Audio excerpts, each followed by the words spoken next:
गोष्टींचा कट्टामध्ये आज आपण ऐकूयात चंगू आणि मंगू ही गोष्ट.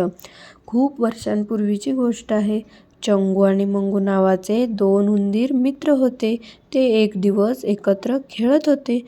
तेव्हा अचानक जोरात वारे वाहू लागले. चंगू मंगूला म्हणाला, आजचा दिवस ग्लायडिंगसाठी खूप चांगला आहे. मंगू म्हणाला, पण आपल्याकडे हँग ग्लायडर कुठे आहे? आपण आकाशात कसे उडणार? अचानक चंगूला एक युक्ती सुचली. ते दोघे तलावावर गेले. दोघेही बगळ्याला शोधू लागले. एवढ्यात त्यांना तलावाच्या एका कोपऱ्यात बगळा झोपलेला दिसला. चंगू बगळ्याला उठवत म्हणाला, साहेब, तुम्ही आम्हाला तुमच्याबरोबर उडवत उडवत पर्वतांची सफर घडवू शकता का? बगळा म्हणाला, हो हो, का नाही. तुम्ही माझ्या पायांना घट्ट धरा. आणि मग बगळा हवेत उडू लागला. थोड्याच वेळात ते पर्वतावर पोचले.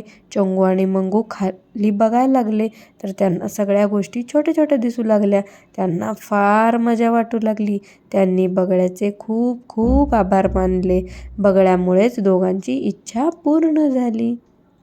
गोष्ट आवडली असेल तर लाईक करा, चॅनल सबस्क्राईब करा. थँक्यू.